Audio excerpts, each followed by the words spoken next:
En este proyecto se habla de la implementación de sensores en el monitoreo de algunos síntomas de la apnea obstructiva del sueño, elaborado por Hernández García Viridiana, Ríos Roques Montserrat y Torres Avelar Lisset. Se investigó sobre el síndrome de la apnea obstructiva del sueño, abreviada como SAOS, para poder identificar sus síntomas y características y así poder realizar o diseñar un circuito para evaluar a pacientes con SAOS. Se encontró en el 2016, gracias a una encuesta nacional de salud y nutrición, que el 27.8% de la población nacional presenta síntomas referentes al SAUS. Por esta razón y por la creciente demanda de pacientes que necesitan de un monitoreo continuo de esta enfermedad, se realizó este proyecto. Bien, pero exactamente qué es el síndrome de apnea obstructiva del sueño. Básicamente, este síndrome consiste en episodios de cierre parcial o total de las vías aéreas superiores que se producen durante el sueño y que dan lugar a la interrupción de la respiración. Los síntomas se clasifican en nocturnos, los cuales pueden ser apneas observadas, ronquidos, asfixias, insomnio, congestión nasal, y en diurnos, los cuales pueden ser somnolencia excesiva, cansancio o fatiga, cefalea, irritabilidad o otros. Los factores de riesgo para padecer esta enfermedad se relacionan con el sexo, la edad, antecedentes genéticos, insuficiencia cardíaca, sobrepeso, diabetes, asma e incluso el consumo de alcohol o tabaco. El diagnóstico de esta enfermedad se efectúa durante el sueño. Vamos a registrar básicamente las apneas e hipopneas, las fases del sueño, el electrocardiograma para ver el ritmo y frecuencia cardíaca y los movimientos torácico-abdominales. Estos estudios requieren de un monitoreo continuo en una. Es por ello que el proyecto tiene como objetivo diseñar e implementar sensores de ritmo cardíaco, vibración y sonido en circuitos para monitorear síntomas característicos de este síndrome y determinar así el comportamiento de la frecuencia cardíaca y respiratoria en función del trastorno. El circuito está diseñado para poder evaluar y monitorear a un paciente con SAUS mientras duerme. Así, cuando comienza la obstrucción del sistema respiratorio, es decir, la apnea, se va a emplear un sensor de pulso cardíaco, el cual va a evaluar los cambios que presenta la frecuencia cardíaca, un sensor de sonido que va a estar monitoreando los ronquidos o jadeos que presenta el paciente durante la crisis respiratoria y un sensor de vibración con el fin de evaluar los movimientos o contracciones de tórax antes, durante y después de la apnea. Para esto, los sensores se simularon en el software electrónico Proteus y a continuación vamos a describir a cada uno de ellos. En cuanto al sensor de pulso cardíaco, como observamos en la figura 2, está integrado por un fotodiodo y un LED infrarrojo y pues para fines ilustrativos nosotros utilizamos un optoacoplador, el cual fue alimentado por un voltaje de entrada de 12 volts y una señal cuadrada de 12 que emite pulsos. Para ello nosotros obtenemos la señal de entrada colocando el dedo índice del paciente entre ambos LEDs. El sensor de pulso funciona mediante el principio físico fotoeléctrico.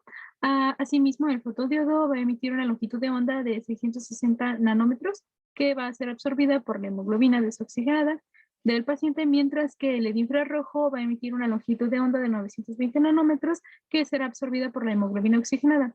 Esta va a ser captada por el medio del sensor, el cual muestra la señal de pulso de la persona. Los LEDs básicamente van a enviar pulsaciones de forma continua y la cantidad de luz que atraviesa el lugar en el que están colocados nos va a permitir determinar la cantidad de sangre arterial a través del tiempo, identificando cuando se producen las fases de contracción y relajación del corazón. Así nosotros vamos a poder detectar el pulso a la salida del sensor. Como primera etapa tenemos la etapa de caracterización del sensor. Para ello tomamos valores de referencia encontrados en la literatura, específicamente en el estudio realizado por la Universidad de Valencia, el cual es nombrado modificación de la frecuencia del electroencefalograma del ritmo cardíaco en apneas obstructivas, en el cual se evalúa una población de 50 personas, hombres y mujeres, durante una crisis de apnea obstructiva en un periodo de 10 segundos a 1 minuto. Se les realizaron básicamente pruebas de variables fisiológicas como el pulso cardíaco, mediante el electrocardiograma. A partir de estas evaluaciones, se establecieron valores promedios, los cuales usamos como referencia. En el caso de reposo, la frecuencia cardíaca varía de entre 50 y 100 BPM, es decir, de 0.90 Hz a 1.60 Hz, mientras que en el caso de una crisis de apnea, la frecuencia cardíaca tenderá a aumentar hasta 250 BPM. Así es como caracterizamos el sensor y justamente la frecuencia cardíaca en nuestro sensor va a generar 1 Hz por segundo, es decir, 60 BPM, y tendremos un LED a la salida, el cual nos indicará qué tanto varía y qué tanto aumenta. Para el sensor de vibración, vamos a tener que es un dispositivo que responde a movimientos bruscos, golpes o vibraciones. En este proyecto nos vamos a basar en el sensor SW18015P, que es hermético y además está compuesto por dos cosas, una que es el tubo y otra la resistencia, ambos conductores. En el tubo se va a conectar la fuente de alimentación, mientras que en, en el resorte se va a colocar la tierra. Una vez que esté en movimiento este sensor, lo que va a provocar es que tanto el tubo como el resorte entren en contacto y así se genera un flujo de corriente eléctrica, provocando que en la salida haya un voltaje casi nulo y cuando no se está moviendo, en la salida haya un voltaje casi igual al de entrada. Para esto, el voltaje de entrada es de 5 volts y además se utilizó un op-amp como comparador y un LED rojo para identificar cuándo se mueve este LED y cuándo no. El sensor de micrófono de condensador eléctrico permite detectar un mínimo ruido producido por el ambiente. Este es un transductor y básicamente consiste en detectar ondas sonoras y las convierte en señales eléctricas, las cuales son enviadas a un aparato receptor. Este micrófono tiene los componentes de un diafragma, una carcasa y un dispositivo transductor. Como ya lo mencioné, tienen diafragmas que reaccionan con ondas de sonido. Estas ondas son convertidas en una señal de micrófono coincidente que luego es emitida por el micrófono. La cápsula de micrófono de un condensador es un condensador de placas paralelas, el cual está conformado por el diafragma y una placa trasera fija. Este debe mantenerse con una carga constante entre el diafragma y la placa fija para que funcione correctamente. Esta carga es suministrada por el material eléctrico. Y bueno, cuando se tiene su carga fija, cualquier cambio de la capacitancia producirá un cambio de voltaje que es inversamente proporcional. Eso significa que para crear una señal de voltaje de corriente alterna necesitamos que la capacitancia varíe. Y esto se va a lograr al mover el diafragma. Va a existir un problema en las cápsulas del micrófono eléctrico, el cual será que la impedancia es extremadamente alta para la salida de la cápsula. Para ello es necesario implementar un convertidor de impedancia inmediatamente después de la cápsula para que pueda tomar de manera efectiva la señal de audio. Ese convertidor puede ser un FET, que es un transistor de efecto de campo.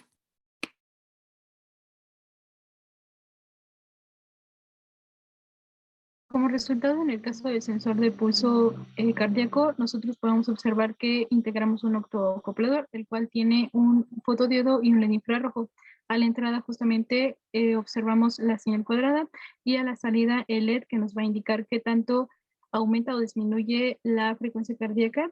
Debido a la caracterización obtuvimos un Hz por segundo, es decir, 60 BPM por segundo.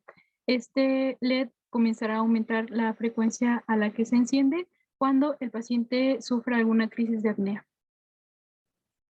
En el circuito del sensor de vibración se representa como un switch y además se tiene una resistencia que representa la resistencia del material conductor y del resorte.